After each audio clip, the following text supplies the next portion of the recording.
नजमुल साकिब साहब, सियासी हिद्दत में कमी करने की ख्वाहिशात तो हैं, ज़ाहिर है बहुत सारी ख्वाहिशात हैं, मगर क्या ये मुमकिन भी है?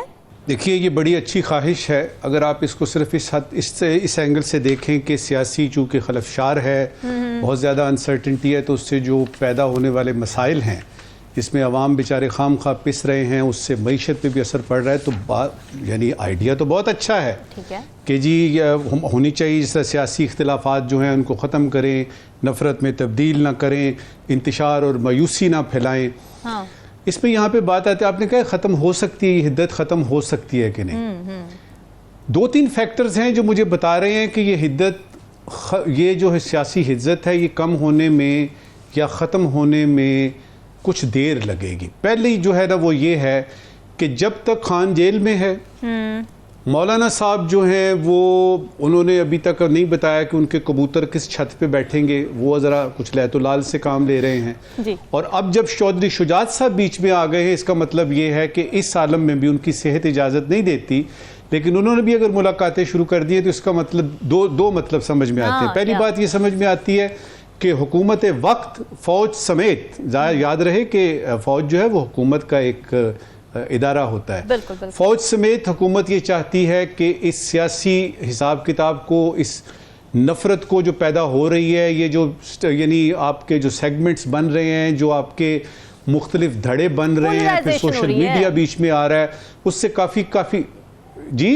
पोलराइजेशन जो हो रही है, आपने जी वो उसी पोलराइजेशन को मैं एक्सप्लेन कर रहा हूँ कि ये हो रही है, इसको रोकना है। अब ये कि क्या ये इस तरह कहने से, बयानात देने से ख़त्म हो जाएगा, मेरा नहीं ख्याल। देखिए पहले दो तीन ज़रा क्विकली बयानात देख लेते हैं जो यानी कुछ तो आपने बताया ना, कुछ मैं भी यानी बताना चाहता हूँ, जिसकी बेस पे मैं ये अपना तज्जिया पेश करूँगा कि मैं ये जो कह रहा हूँ मैं ये क्यों कह रहा हूँ। गाली और गोली किसी मसले का हल नहीं, गाली और गोली किसी मसले का हल नहीं, ये हमारे वज़ीर आज़म ने फरमाया है। अब सवाल ये है कि अगर गाली और गोली जो है वो स्टेज तक पहुंचाया क्यों गया, ये सवाल जो है ये पहले आप करेंगे तो फिर कहेंगे ना कि ये कोई हल नहीं है। दूसरा इसका पहलू ये है कि अगर ये हल नहीं है तो फिर हल बताइए। ठीक है, आपकी APC हो नहीं रही, खान जेल में है, उसके जो हैं वो सारे के सारे हिसाब किताब, तोशा खाना पे 2-3 केस हैं, केस पे केस हो रहा है, और आपने यानी जलसे जुलूसों पे ये जो हिसाब किताब शुरू कर दिए हैं कि बाकायदा तौर पे बिल आ रहे हैं, पास हो रहे हैं, यानी बिल्कुल आपने उनको दीवार के साथ लगा दिया है। अब आप ये कह रहे हैं कि गाली और गोली, तो इसका मुझे समझ नहीं आ रही कि जाएं तो जाएं कहाँ, आगे चलिए। फिर उसके बाद हम देखते हैं कि सुप्रीम कोर्ट से एक बड़ी अजीबोगरीब सी स्टेटमेंट आती है, और उसके टाइमिंग मैं जब देखता हूं तो मुझे पता लगता है कि ये कोई यानी यूँ समझिए कि बड़े लेवल पे फैसला हुआ है कि PTI को जो है वो बयान क्या है, वो बयान ये है, हाँ। ये जो आपने यानी कल हमने प्रोग्राम किया ना तरमीम जो इसमें यानी नैब के उसमें आया कि जी ये उन्होंने जो किया ना, ये उसमें खान की बदनीयती शामिल थी। नोट कीजिएगा कि उसमें वो जो दरख्वास्त दी उन्होंने यानी सुप्रीम कोर्ट को खान साहब ने, उसमें उनकी बदनीयती शामिल थी, जो किसी हद तक सबूत उसका सामने आ रहा है कि वो जो 190 यानी मिलियन पाउंड का केस है ना, उसमें खान के वकीलों ने कहा जी कि हम इसका यानी अब तो कोई सवाल पैदा नहीं होता, वो तो रिलीज के खिलाफ गए थे कोर्ट में। अच्छा, ये सारी सूरत हाल जी गए थे, वो खिलाफ गए थे, खुद आज वो रिलीफ मांग रहे हैं। यही तो मैं आपसे अर्ज कर रहा हूं ना कि कोई एक इस ऊंट की जो कि सियासत की जिस पे हम बात कर रहे हैं, इस सियासत के ऊंट की एक कल भी सीधी नहीं है। अच्छा, अब ये कि सारी सियासी जमातों का यकजान होना जी क्या मुमकिन है, क्योंकि जब तक ये यकजान नहीं होंगे कि हम आहंगी, ये यकजहती के मैसेजेस ये तो पूरे नहीं होंगे। और इससे भी बढ़ के इस वक्त की आखिरी बात मेरे नजदीक जो ज्यादा चीज अहम है, देखिए नफरतों में जो बदल रहे हैं उसके लिए तो आपको बहुत कुछ करना पड़ेगा ना, पीछे जाना पड़ेगा, क्यों ये या आई नफरतें और क्यों इस तरह का हिसाब किताब, और उसमें जो वो जो फोकल वो है ना पॉइंट, वो है आपके जनरल इलेक्शन जो फरवरी में होते हैं, और उसके मुतनाज़ा जो रिजल्ट्स निकले हैं, वहां से ये चीज़ जो है वो और ज़्यादा होगी कि हमारे हुकूक सल्ब किए जा रहे हैं। ठीक है, सियासी जमातों के अलावा भी तो रामीन हमारे मुल्क में कुछ लोग हैं ना, और मेरा ख्याल है ये 25 करोड़ अवाम में 24 करोड़ और पता नहीं 90 लाख के करीब जो लोग हैं उनका सियासत से कोई ऐसा लेना देना नहीं है। उनको बिजली के बिलों की मुसीबत पड़ी हुई है, उनको महंगाई की फिसलन पड़ी हुई है, और उनके सामने आए रोज गोलियां चल रही हैं। यानी लोग जो हैं वो यानी अपनी गाड़ियों में रगेदते हुए रोनते हुए जा रहे हैं। तो क्या इस यकदेती का जो मैसेज है, या ये यकजान होने का मैसेज है, या इस हम आहंगी का मैसेज है, उसमें कहीं आवाम का भी जिक्र है कि सिर्फ आपने सियासी इस हिद्दत को ही दूर करना है?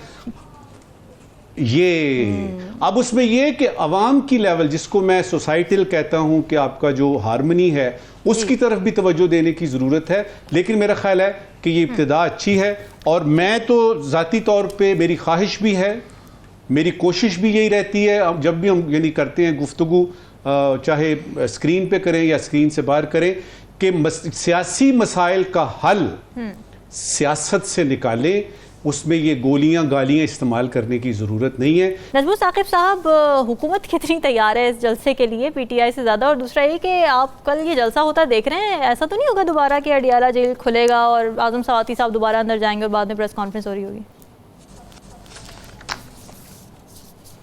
देखिए, मेरे साथ मिलके दुआ करें कि या बारी ताला सुबह 7:30 बजे कोई पुरस्रार सी गाड़ी अडियाला न चली जाए और वहाँ पे कोई मुलाकात ना हो जाए, क्योंकि ये जलसा मेरा ख्याल है कर ही लें यार आप, अब मेरा ख्याल है कर लें, तो क्योंकि एक तरफ तो वो बन रहे हैं वो यानी कवानीन जिनका हमने पिछले सेगमेंट में जिक्र किया है, ये शायद यानी बहुत सारी पार्टियों का शायद ये आखिरी जलसा हो। देखिए, जो मकासद बताए हैं ना ये बैरिस्टर गौहर ने, उन्होंने बुनियादी तौर पर ये बात की है कि ये जलसा जो हम कर रहे हैं ये लाकानूनियत यानी लॉलेसनेस, लाकानूनियत के खिलाफ है और महंगाई के खिलाफ है। ठीक है, ये तो उन्होंने मकासद बताए हैं। इम्कानात पे पहले बात करते हैं कि कितने रोशन है। मेरे ख्याल में ये जलसा पीटीआई की अब मजबूरी बन गया है। अगर ये कल भी जलसा नहीं करते तो इनके वर्कर्स, इनके सपोर्टर्स, बल्कि अवामुन्नास भी जो वो कहेगी यार ये किस किस्म की गैर संजीदा पार्टी है। लिहाजा अब ये इनका करना जो है वो किसी हद तक लाजमी हो गया है कि इन्होंने जलसा करना ही है। जलसे में तोड़ फोड़ करेंगे, जलसे में कोई ऐसी चीज करेंगे उसका सवाल ही पैदा नहीं होता, क्योंकि एक 9 मई और 10 मई के जो वाकयात हैं वो सारे में फैले हैं, और उसको देखते हुए किसी के मेरा नहीं ख्याल को चूं चरा करेगा। अच्छा, अब ये है कि मैं हैरान कुछ 2-3 चीजों पे हूं। एक तो ये है कि अब जब आपने ये कह दिया कि जलसा करना है और पिछले जलसा मनसूख हो गया वगैरह, तो क्या आप सिर्फ खाना पूरी नहीं कर रहे कि चूंकि ये जलसा करना है लिहाजा ये अब करना चाहिए? दूसरी बात, ये जो आज एक दिन पहले जलसे से एक दिन पहले आपके सेक्रेटरी जनरल उमर अयूब साहब इस्तीफा दे रहे हैं, आपके सेक्रेटरी इत्तलात जो रऊफ हसन साहब हैं उनके बारे में भी आया कि शायद वो भी इस्तीफा दे रहे हैं।